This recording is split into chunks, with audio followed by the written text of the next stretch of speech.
Prime Minister lakani haibadi tare BJP mayam khoiril masa paire haibusu tare asine miyam amasung leipaki awonba afaba kari purakadage newspaper ki matung inadi tang trahum doi sida Prime Minister lakpagi arrangement ama tawre sem sabana singba mayam ama phongdorokpagi wafam makoi thengnare ma lakpase fabri phai adubu matamdi yang thengre matam thenge haibadi kaino haibadi koina matam amada ma nantana hek phangba lakpa yabani hujik Himachal Pradesh ta ising chawba Punjab ta ising chawba ate ate mafam de ising chawda ma khudak da paira chali thong tek pa khangde ama khangde karigumba akoi gi lebang ningai ba ching ningai ba ne chingba tabu matam da ma khudak ki paira chali akoi gi lam sidari kuire habadi sahi ani hele ba phawda mafam sida lakhi da base tuminna laihi base na chungdana masi khwaidi gi henna akoi gi nungai taba laibak thiba thawdo amani haina lawu yai karigino hargadi isam samba mi ma laktabadudi fai as a prime minister ama oina laktabase laibak sigi lairiba miyam singse praja hairage misam miyam singse thawoidabagi mong ama ubugumna koina khanba ngamba adugi wafamni natragadi aikoi kanaguma misam ama lakte khote haibadudi koina kasu consider to yadre adu prime minister ama oina mahaki praja sing awana tare adi maicha e sire nare haiba khangna laktadana tumina lesson gi bai base aikoi gi khwai gi nungai taba aduga sufferer singse masi su khwai gi na nungai taba phiba mamada lehan badawna aikoina ure aikoi uju uri adugi laiba aikoi gi train se mana laktana si tawro haiba gi magi whatever ma decision ama pirerga ai kapi ba kangbu na khoi su lepo sona soiba kangbu singsida su ma khoi gi pifam thokpa sen thum marang kaina piu yung kai sau haiba na singbagi whatever ma lobong ambado maram di kaina power in the authority se mana pairim ne supreme ne ba ma prime minister haibase si khwairi wangba number 1 aduna hojik sahi ani fazil abhauda let them die let them weep sumaina kapsasano makhoi wajasano makhoi sisano haibagi mong de sum wakal leitho bodo sangna masida miyamna warawi masida warau da kangbu su lerangani ko aidi makhoi ki party haibatare makhoi ki party na madu warau ramoyena khali maramdi warau da bagi wangang su am leikre atopagi wafam se sukpan pande nariba siriba mangiba taiba angang siriba kholiba mayam singsi wafam amta pande makoina ngangbada prime minister lakani sumaina aikoi gi damakta moina yangsan birani ayingba purakani tangdu leitaba purakani haiba khaktane ba wase aikoina miyamna pamiba dugi mathakta over and above hojik awana tariba singsina pami bisi karino bisi mogi mind je ko rit tawgada wone mogi thamoi do makogi mind do ko ne rit tawga wangang bi gadawne ba aduda makoi da encouragement ama pi gadawne ba madu ngamda ba haibase masi khwaidagi aikoina di kisu leitre ko akoi haibadi soiba nariba siriba kangbu singsi gi kisu leitre makoi maranai tare hojik sahi ani thamari sire nare suicide tawre maranai tagre kanana makhoi gi dang rescue to nan ba songthok pirake khabar mayam iri bangang mayam sing khoi loina pare tare madi param da basu yai ke kana no paru dana aduna hojikti puna maktu loi har kanda inge tappe mangonda kaimte attack tawra roi haidana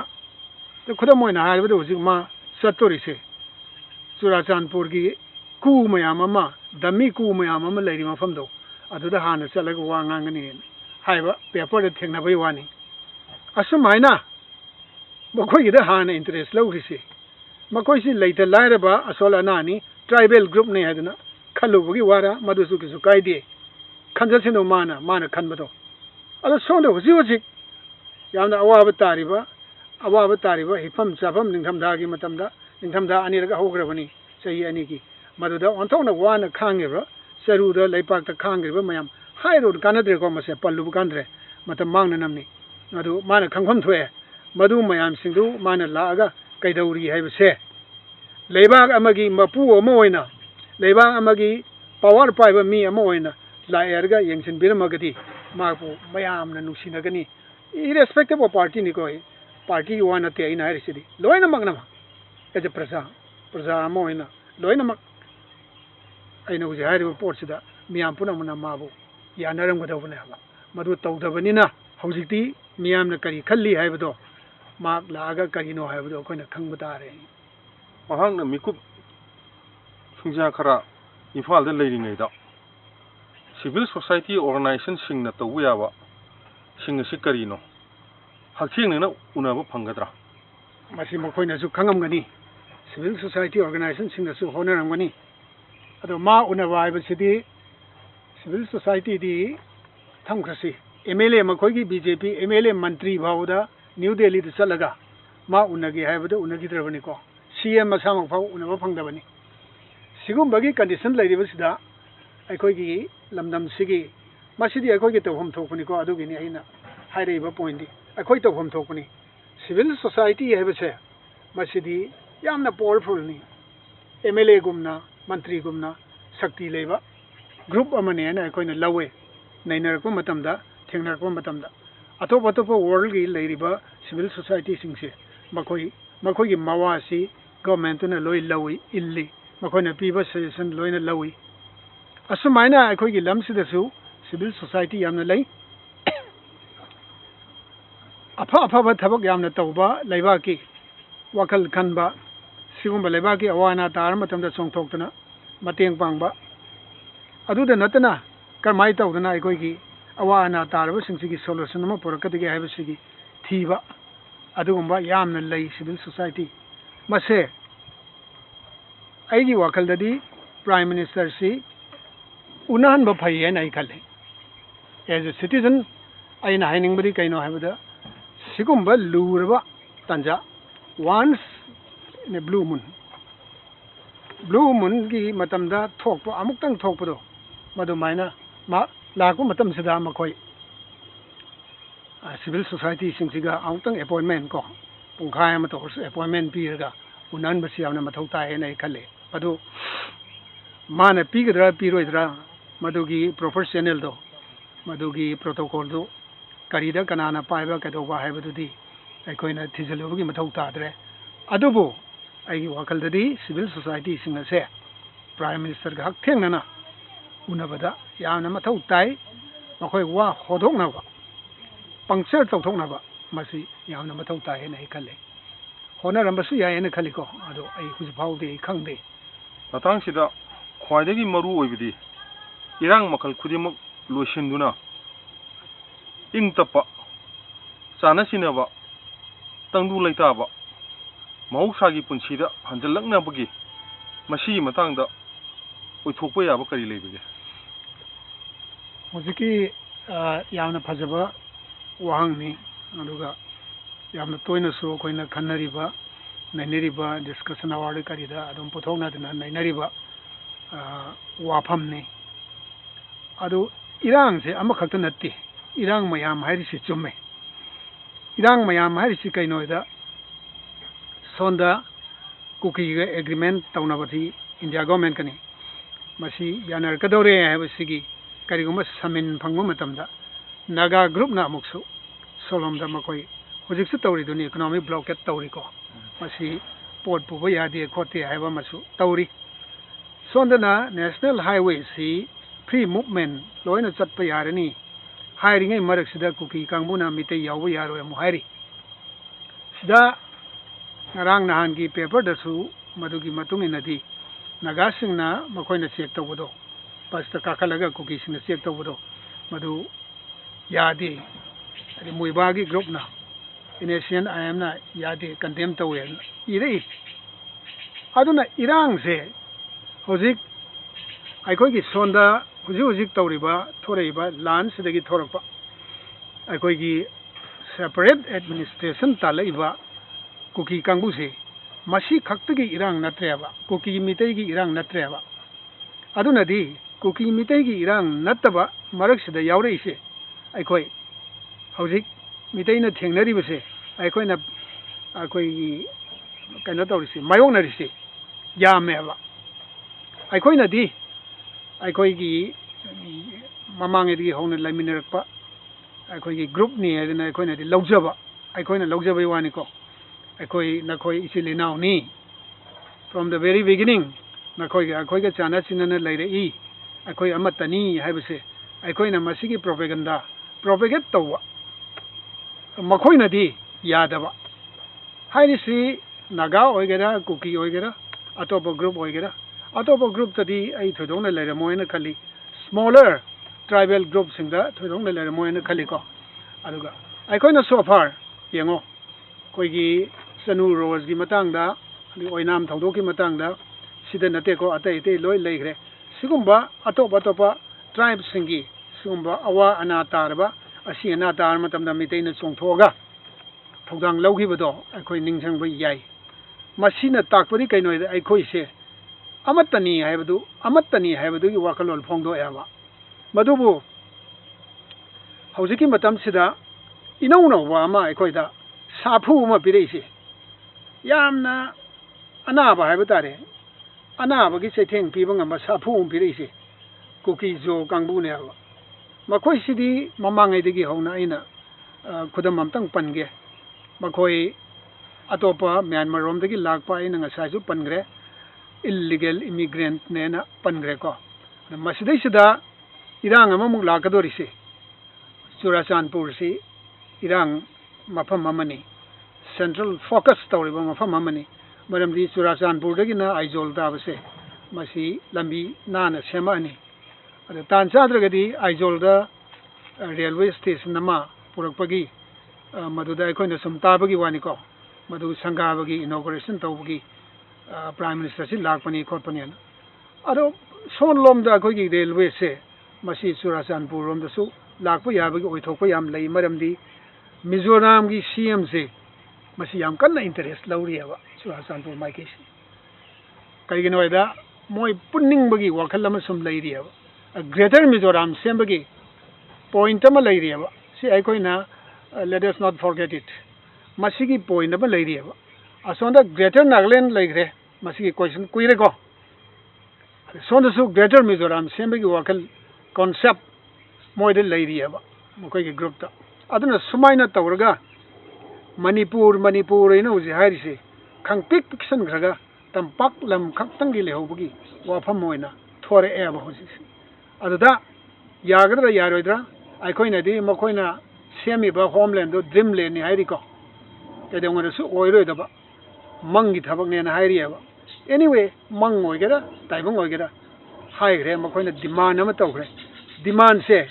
ꯑꯩꯈꯣꯏꯅ preparation ꯇꯧꯗꯅ ꯈꯕꯔꯗ ꯌꯥꯔꯣꯏ ꯑꯗꯨꯅ ꯁꯨꯝ ꯍꯥꯏꯕꯗꯣ ꯃꯗꯨꯅꯗꯤ ꯃꯇꯤꯛ ꯆꯥꯗꯦ ꯁꯐꯤꯁꯦꯟꯠ ꯑꯣꯏꯗꯦ ꯍꯥꯏꯕ ꯑꯗꯨꯒꯤ ꯋꯥꯅꯤꯗ ꯄꯔꯃꯅꯦꯟꯠ ꯁꯣꯂꯨꯁꯟ ꯑꯃ ꯄꯨꯔꯛꯅꯕ ꯋꯥꯈꯜꯂꯣꯟ ꯂꯩꯔꯕꯗꯤ ꯍꯥꯏꯕꯤꯕ ꯌꯥꯒꯗ꯭ꯔꯥ ꯄꯔꯃꯅꯦꯟꯠ ꯁꯣꯂꯨꯁꯟꯁꯤ ꯄꯥꯝꯃꯤ ꯃꯤꯌꯥꯝꯅꯁꯨ ꯄꯥꯝꯃꯅꯤ ꯑꯩ ꯏꯁꯥꯃꯛꯁꯨ ꯄꯥꯝꯃꯤ ꯄꯔꯃꯅꯦꯟꯠ ꯁꯣꯂꯨꯁꯟ ꯍꯥꯏꯕꯁꯤ ꯈ꯭ꯋꯥꯏꯗꯒꯤ ꯂꯨꯕ ꯋꯥꯍꯪ ꯑꯃꯅꯤ ꯄꯔꯃꯅꯦꯟꯠ ꯑꯣꯏꯗꯣꯔꯤꯅꯤ ꯑꯩꯈꯣꯏꯒꯤꯁꯤꯗ ꯔꯤꯖꯣꯂꯨꯁꯟ ꯑꯃ ꯄꯨꯔꯛꯄ ꯍꯥꯏꯕꯁꯦ ꯑꯗꯨ ꯃꯁꯤ ꯁꯝꯅ ꯍꯥꯏꯔꯕꯗ ꯑꯩꯈꯣꯏꯅ ꯄꯥꯔꯁꯤꯌꯦꯜ ꯑꯣꯏꯕꯀꯣ ꯑꯩ ꯀꯟꯀ꯭ꯔꯤꯠꯂꯤ ꯍꯥꯏꯔꯛꯀꯦ ꯁꯦꯟꯇ꯭ꯔꯦꯜ ꯒꯣꯔꯃꯦꯟꯁꯦ ꯄꯥꯔꯁꯤꯌꯦꯜ ꯑꯣꯏꯗꯕ ꯏꯝꯄꯥꯔꯁꯤꯌꯦꯜ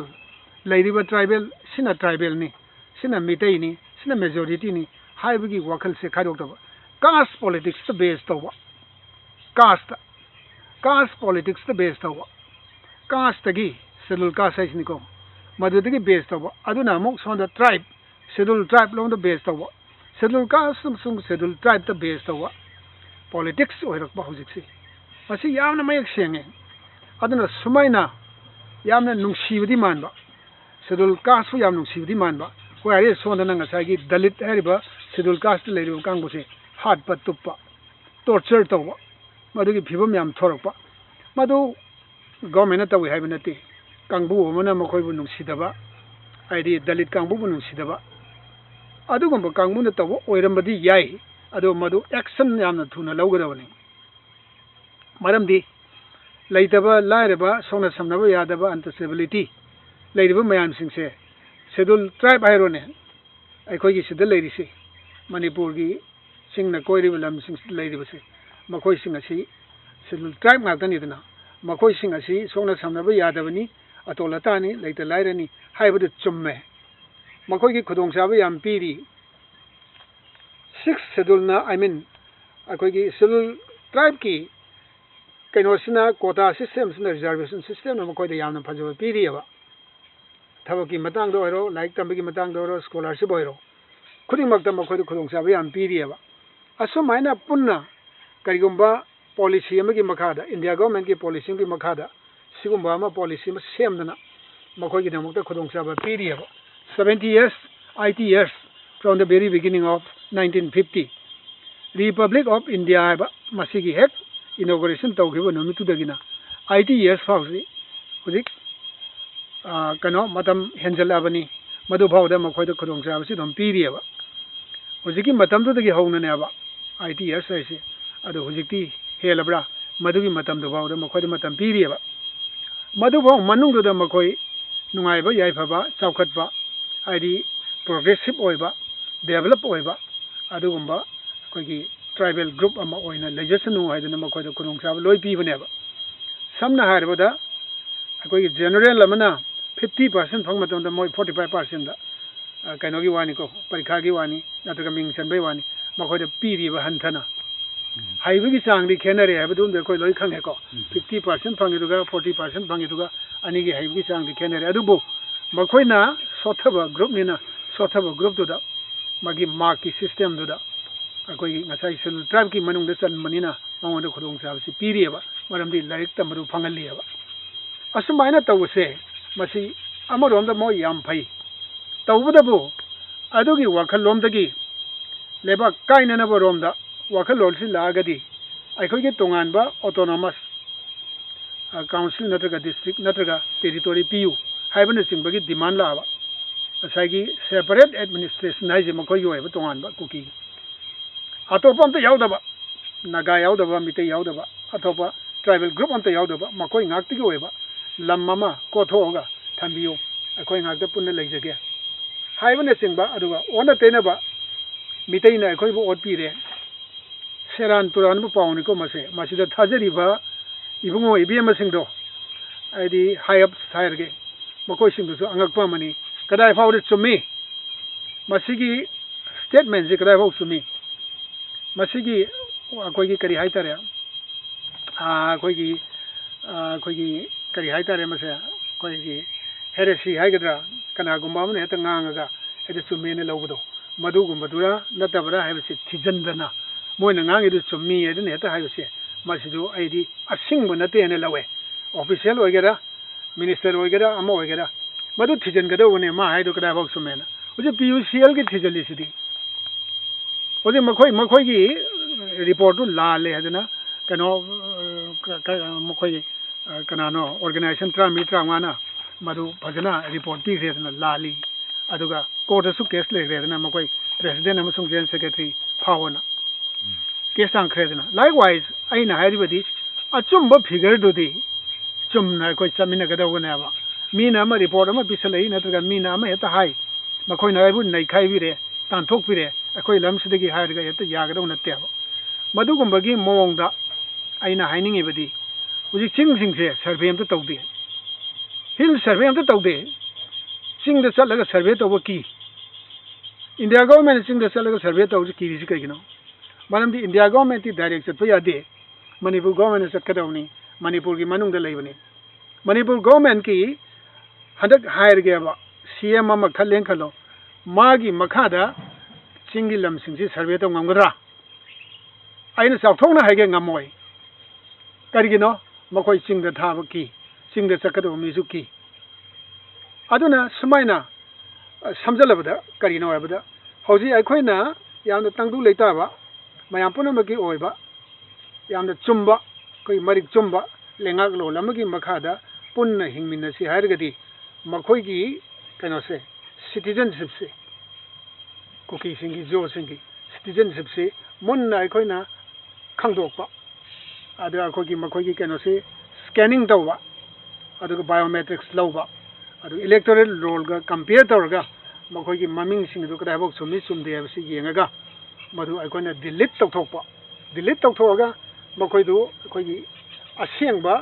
ꯃꯣꯏꯒꯤ ꯌꯨꯝꯐꯝ ꯃꯐꯝꯁꯤ ꯂꯩꯕ꯭ꯔꯥ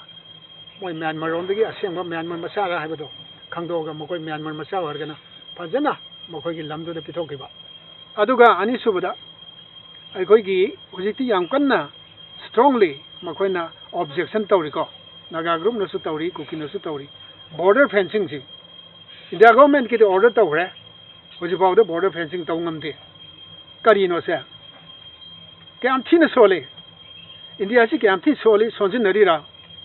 ꯃꯁꯤꯃ ꯍꯪꯕ ꯌꯥꯕꯅꯤꯀꯣ ꯁꯣꯟꯖꯤꯟꯅꯔꯤꯔꯥ ꯍꯥꯏꯁꯦ ꯑꯃꯅ ꯑꯃꯨꯛ ꯅꯦꯁꯅꯦꯜ ꯍꯥꯏꯋꯦꯗ ꯐ꯭ꯔꯤ ꯃꯨꯚꯃꯦꯟ ꯂꯩꯅꯤ ꯍꯥꯏꯔꯦ ꯑꯣꯔꯗꯔ ꯊꯣꯛꯈ꯭ꯔꯦ ꯃꯤꯇꯩ ꯆꯠꯄ ꯌꯥꯔꯣꯏꯅ ꯀꯨꯀꯤꯅ ꯊꯤꯡꯉꯤ ꯁꯤ ꯀꯩꯗꯧꯔꯤ ꯅꯦꯁꯅꯦꯜ ꯍꯥꯏꯋꯦꯁꯤ ꯁ꯭ꯇꯦꯠ ꯁꯕꯖꯦꯛꯂ ꯁꯦꯟꯇ꯭ꯔꯦꯜ ꯁꯕꯖꯦꯛꯂ ꯁꯦꯟꯇ꯭ꯔꯦꯜ ꯁꯕꯖꯦꯛꯅꯤ ꯁꯦꯟꯇ꯭ꯔꯦꯜ ꯁꯕꯖꯦꯛ ꯑꯣꯏꯔꯒꯗꯤ ꯁꯦꯟꯇ꯭ꯔꯦꯜ ꯒꯣꯔꯃꯦꯟꯅ ꯀꯩꯗꯧꯔꯤ ꯄꯥꯏꯗ꯭ꯔꯤ ꯀꯩꯒꯤꯅꯣ ꯍꯦꯟꯗꯜ ꯇꯧꯗꯣꯏꯔꯣ ꯁ꯭ꯇꯦꯠ ꯒꯣꯔꯃꯦꯟꯇ ꯏꯟꯊꯣꯛꯏ ꯀꯔꯤꯒꯤꯅꯣ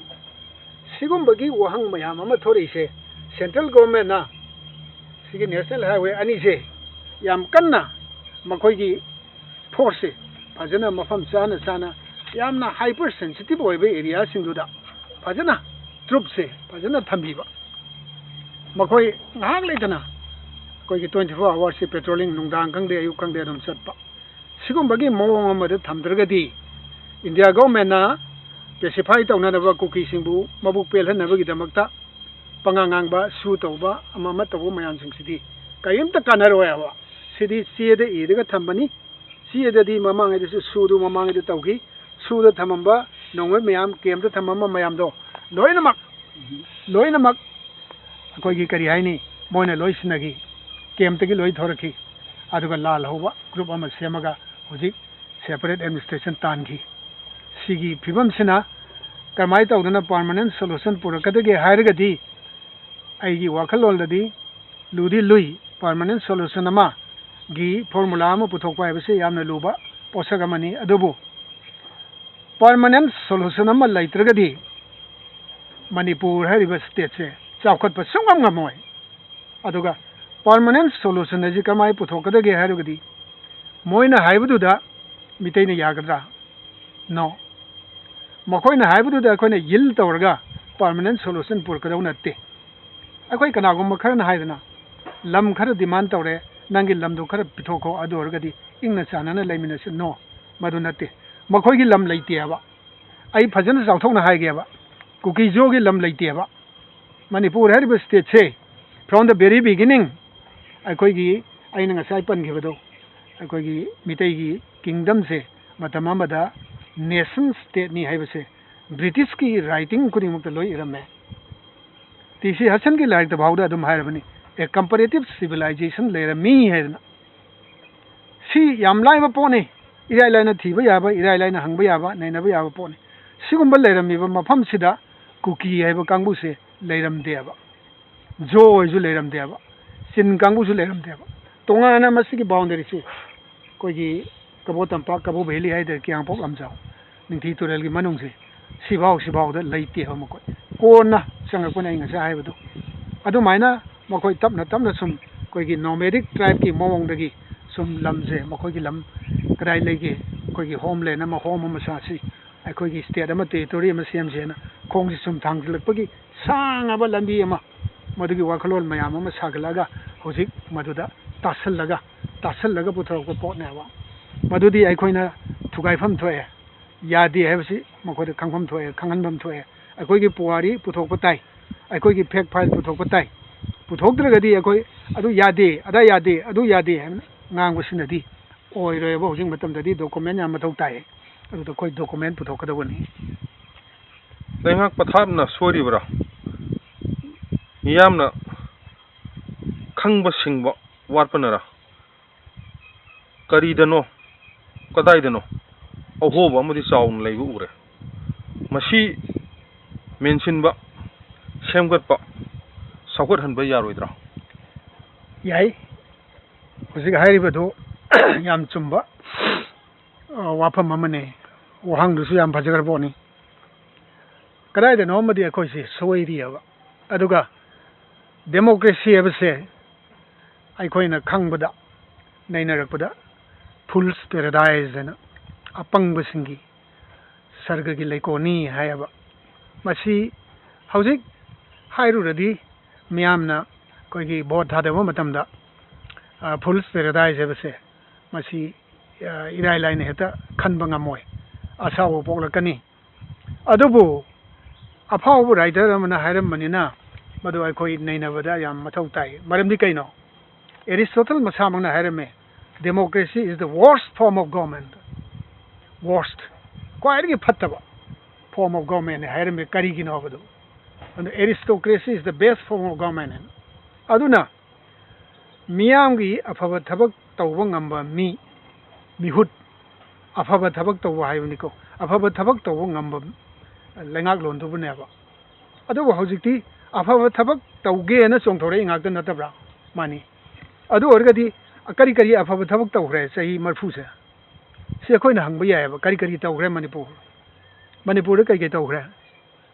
सी हंगबा यायबा करी करी अफब थबक तौग्रे सही मंगा की मनुंगदा 5 years plan की मनुंगदा मियाम की मिहुत सिंगसिना रेस्पॉन्सिबल गवर्नमेंट अमा सेमबदा करी तौग्रेबा मधु थमखिसी हुजिक लेरिबा फिबम सिदा सही अनिगा था मरी फाराबा इरांग सिदा करी करम्बा लेंगाक लोल अफबा अमना महु सिंदोइनाबा करमाई सिंदोइनो हाइबदो येंगसेबा हौजिकसी खोरेन मसा पाइनरियबा प्राइम मिनिस्टर लाकपगी प्राइम मिनिस्टर दा करिनो कमाई तौनो केदोबनो हाइबदुगी आइदी सीएम ओइनंगबैनी खंगदे अमनी खंगदे मसे पार्टी लेवल दगी तौबनिना अखोइना याम कुमना खंगदे खंगद्रगसु थियोरेटिकली अखोइना खंगबदि कैनो प्राइम मिनिस्टर अमा लाकपा हाइबसे मखोइगी आगी हाई कमांडना हाई कमांडो की मखादा मखोइ लैबनी मखोइदि जस्ट लाइक खोंगमी ने सीएस समगी साथंग सानबगी पोगी इनबदो अदुगुम खोंगमी ने अदुना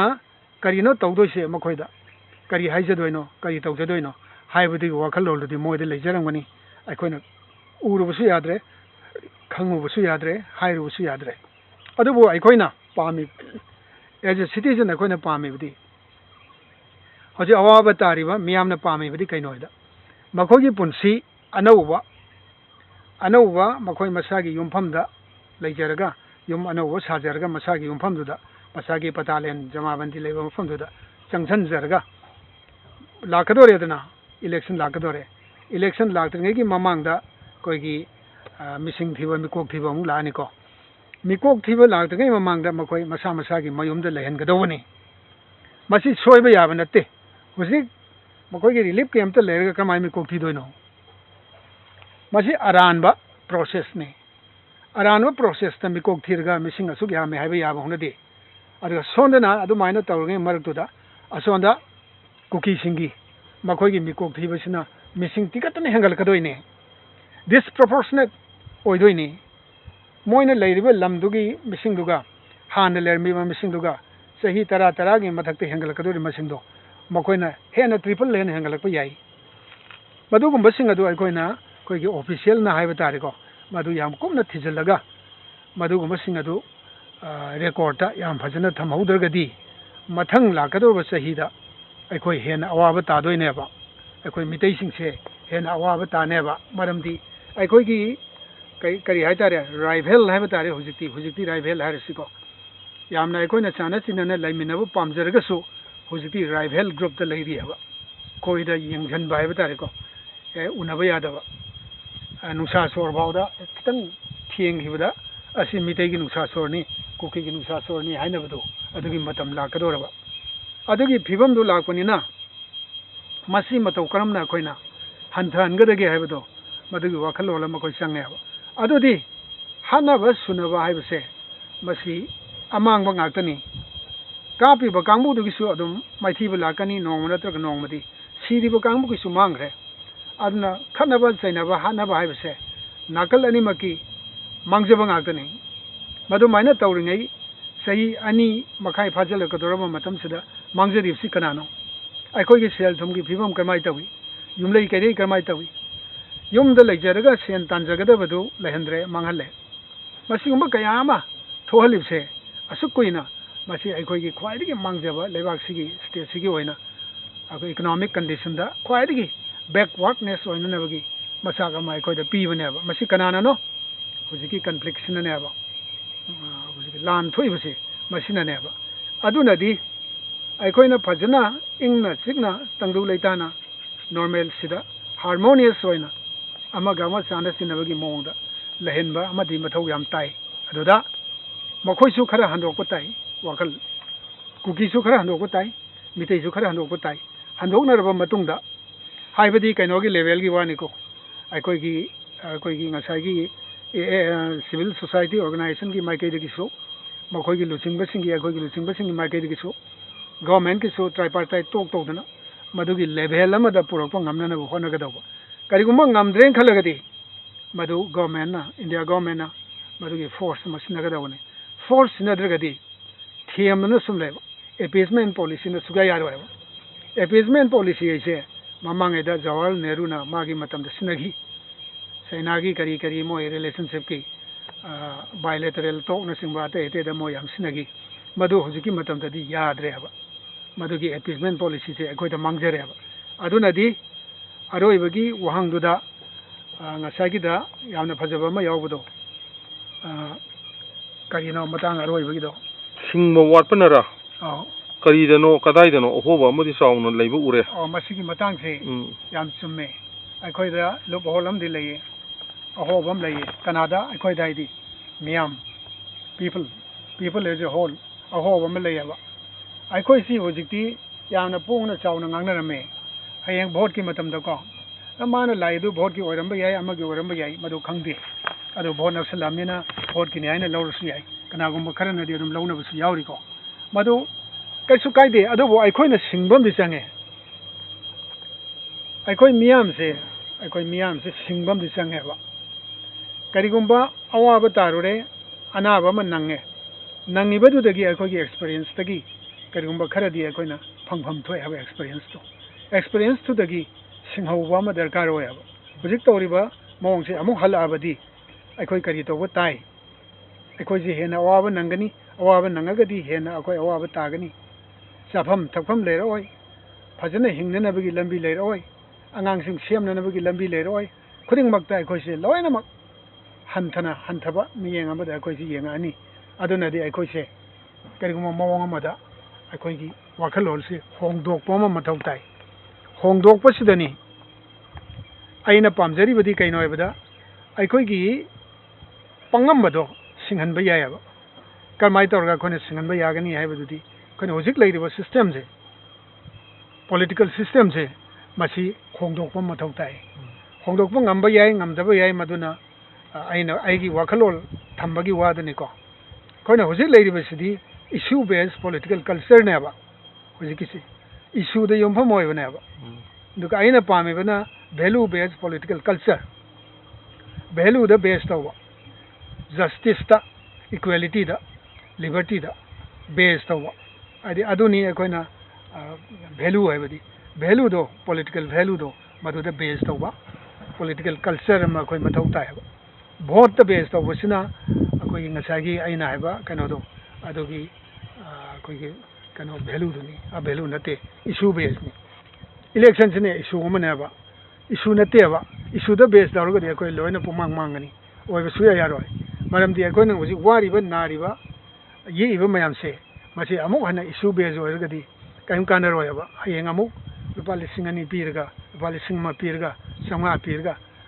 ꯀꯩꯅꯣꯝ ꯆꯥꯔꯒ ꯍꯟꯖꯤꯟꯈꯤꯅꯦꯕ ꯃꯗꯨ ꯅꯠꯇꯦꯕ ꯍꯧꯖꯤꯛ ꯑꯩꯈꯣꯏꯅ